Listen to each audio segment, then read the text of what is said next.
Graciotin. Obrigada, senhor presidente, senador Paim, senhoras senadoras, senhores senadores, companheiros e companheiras. Senhor presidente, eu hoje quero daqui falar a respeito do Dia Internacional da Mulher, comemorado não só no Brasil, mas no mundo inteiro, no último sábado, dia 8 de março. Entretanto, no mundo inteiro também, senador Paim, as mulheres fazem do mês de março um mês de intensas, muitas atividades, muitos debates e, portanto, reflexão acerca da situação e da condição com que a mulher ainda vive na sociedade, seja no Brasil ou em qualquer outra nação do mundo, senhor presidente. E hoje, antes de iniciar o meu pronunciamento, quero aqui relatar o fato de que a bancada feminina teve uma importante reunião com o ministro da Saúde. Tivemos um café muito cedo, ainda de manhã, um café da manhã, e debatemos ações importantes que o governo vem desenvolvendo, sobretudo o lançamento da campanha Agora Nacional, senador Mozarildo, Vossa Excelência, que é um profissional da área de saúde, um médico, a campanha de vacinação das meninas contra o HPV.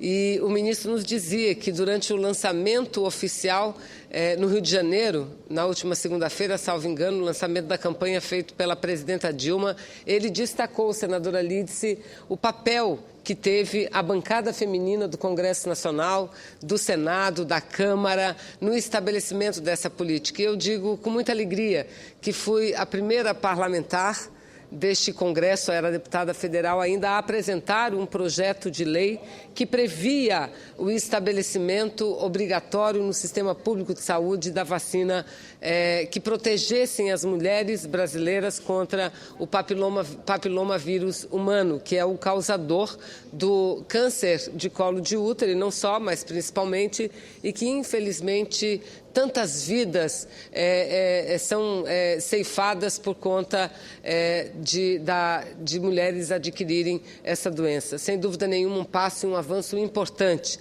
Debatemos também a portaria do Ministério da Saúde, que trata sobre os atos de prevenção do câncer de mama e outros assuntos mais. Mas, em referência a isso, senhor presidente, senador Paim, eu quero passar à mesa um pronunciamento para que seja considerado como um todo, onde eu ressalto essas ações importantes do Ministério da Saúde em relação à atenção integral à saúde da mulher. E daqui, agradecer as referências do ministro da Saúde, que, segundo ele, destacou, repito, com muita ênfase, durante o lançamento oficial da campanha no Rio de Janeiro, do quão importante foi o papel das senadoras e das deputadas federais. Mas, senhor presidente, há 104 anos, na segunda Conferência Internacional das Mulheres, realizada na Dinamarca, a ativista Clara Zetkin propôs que o dia 8 de março fosse declarado Dia Internacional da Mulher. A data teria sido escolhida em homenagem a mulheres mortas americanas em 1857, em Nova York, em um incêndio numa indústria têxtil em decorrência das péssimas condições de trabalho. Ou seja, operárias que lutavam por melhores condições de trabalho foram mortas, queimadas, porque o patrão, o próprio proprietário da fábrica, mandou atear fogo no local com todas elas presentes.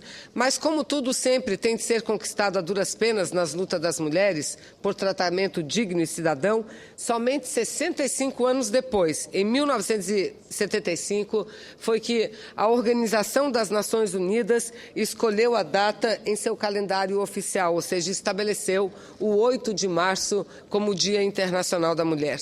Essas lutas vêm do tempo da Revolução Industrial, quando as jornadas de trabalho femininas frequentemente superavam as 12 horas diárias, em condições absolutamente insalubres, como remuneração que, no geral, era 60% menor que a dos homens. Espancamentos e abusos sexuais também eram comuns nessa época.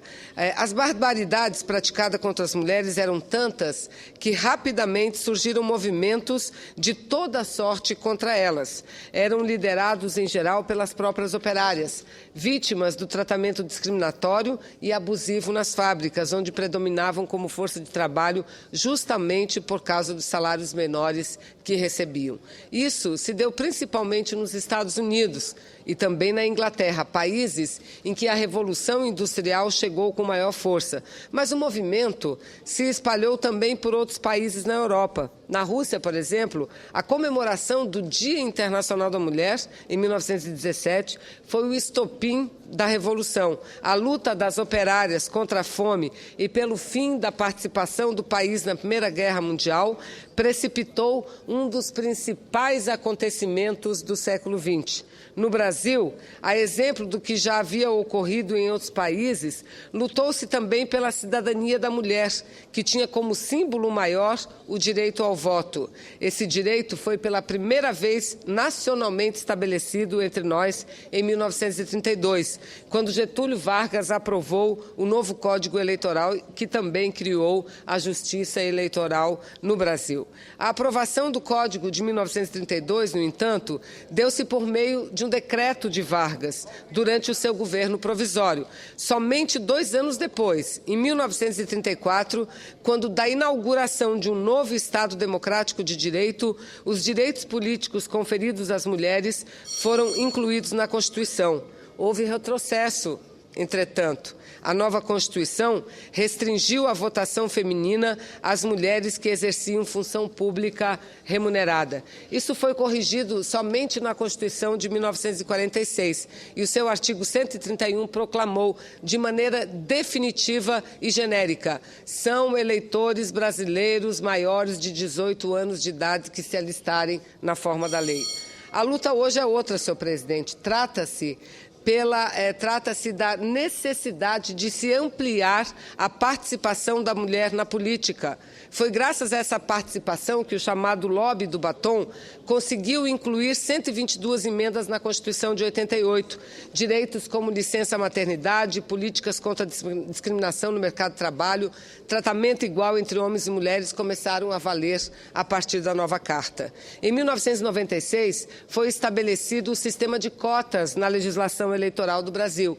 E até hoje, os partidos políticos são obrigados a preencher as suas chapas de candidaturas com, no mínimo, 30% de um gênero diferenciado. Somos, entretanto, senhor presidente, apesar da lei de cotas, somente 9 senadoras aqui nessa casa, um Senado que abriga 81 senadores, nós somos ocupamos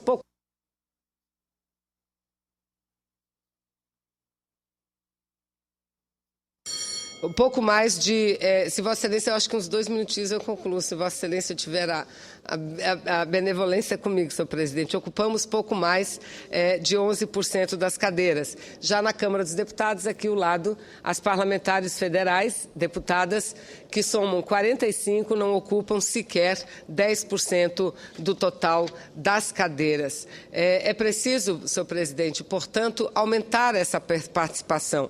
Não por outra razão, o Senado e a Câmara unidos, nós estamos promovendo a campanha Mais Mulheres na Política. E é muito bom ver que órgãos como o próprio Tribunal Superior Eleitoral, a Justiça Eleitoral Brasileira, também se engaja fazendo a sua campanha institucional no sentido de incentivar uma participação maior das mulheres na política. E para concluir, senhor presidente, se Vossa Excelência me permite, quero dizer o seguinte, que o caminho da luta das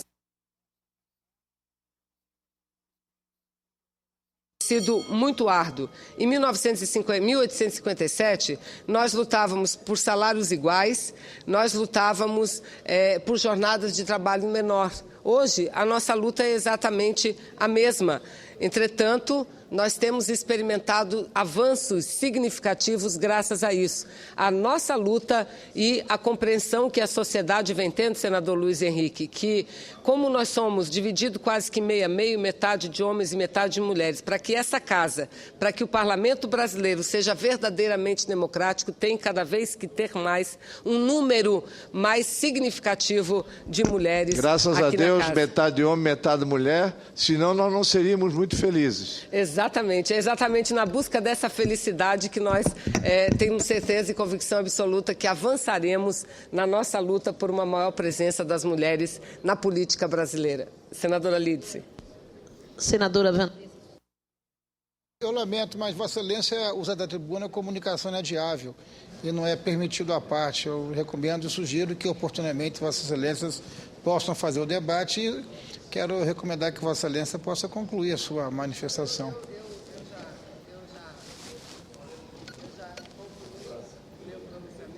Presidente, apenas quero registrar aqui que não nos faltarão oportunidades, senadora Lídice, de nos manifestarmos e os homens também manifestar-se aqui do plenário, das comissões, de onde quer que estejam, a favor dessa luta que, eu repito, não é uma luta das mulheres, mas é uma luta que deve ser das mulheres e dos homens também, pela complementação da democracia brasileira, porque jamais a nossa democracia estará complementada se as mulheres continuarem serem subrepresentadas no Parlamento brasileiro. Ocupar a 156ª posição numa relação de 193 países chega a ser vergonhoso para uma nação do tamanho e da importância do Brasil. Muito obrigada, senhor presidente.